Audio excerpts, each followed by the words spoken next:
পরে 10টা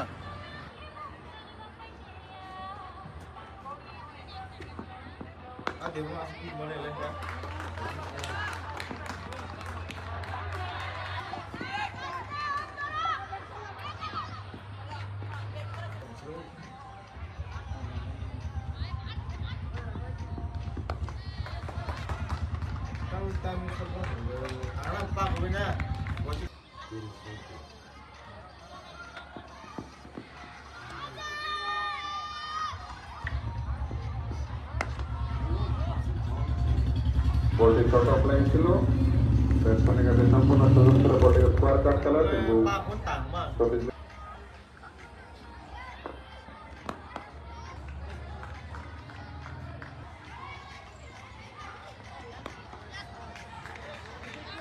হালকাদের হারমেনের দিকে গাইড করে 2 রান পাওয়ার সম্ভাবনা।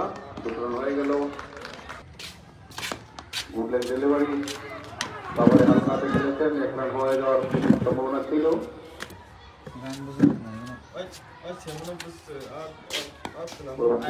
আবারও গুড লাইন ছিল।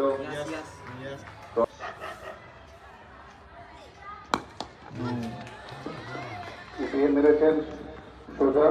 সেখানে মিসফিল্ডিং সম্ভবত 4 রান। মিসফিল্ডিং এর দরুন ওখানে এগিয়ে চলে আরো 4 রান ছিল।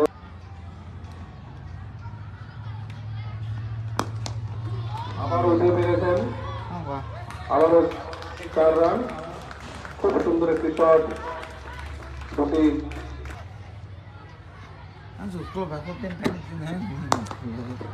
লোয়ার শোল্ডার বল মিড অফে হালকাতে ছেলে দিয়ে আরো 1 রান।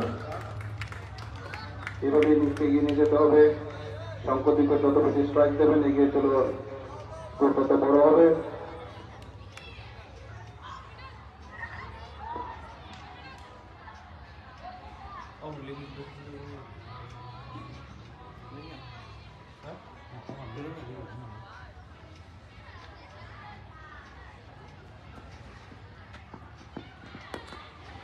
হালকাতে পয়েন্টে ছেলে দিয়ে আরো 1 রান।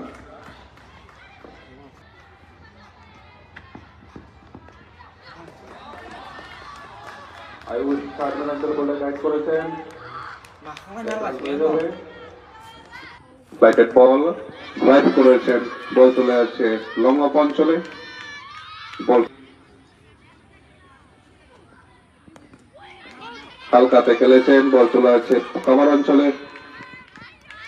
ভালো ফিল্ডিং হলো এখানে নেবেন।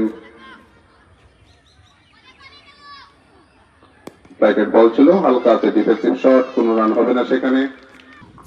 আবারও সুন্দর বল। আরেকটি গুড ফিল্ডিং।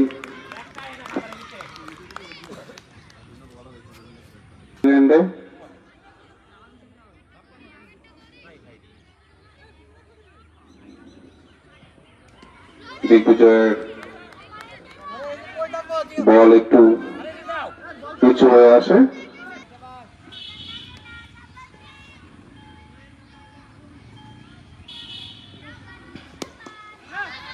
কভার অঞ্চলে হালকাতে বলটিকে খেলেছেন। ওখান থেকে বল ফেরত আসার আগে আরো 1 রান পেয়ে যাবেন। পরবর্তী বল খুব সুন্দর বল ছিল এটি। হালকা স্পিন হয়ে যাওয়ায় বলটি খেলতে পরাস্ত হন রাহুল। আবারও ডট বল। খুব সুন্দর বল করছেন দিগ্বিজয়। ফ্ল্যাটেড বল ট্রাই করেছেন সোজা বোলারের কাছে। বল শর্ট অফ লেন্থ বল ছিল। বল চলে শুধু কাভার অঞ্চলে। ওখানেও কোনো রান হবে না। শঙ্করদেব এগিয়ে চলে খুব সুন্দর বল হালকাতে খেলেছেন কাভার অঞ্চলে। আবারও মিস ফিল্ডিং। ওখান থেকে বল ফেরত আরো 2 বার তাদের ব্যাটসম্যান তাদের জায়গা বদল করে নেবেন, অর্থাৎ 2 রান প্রগতির খাতা।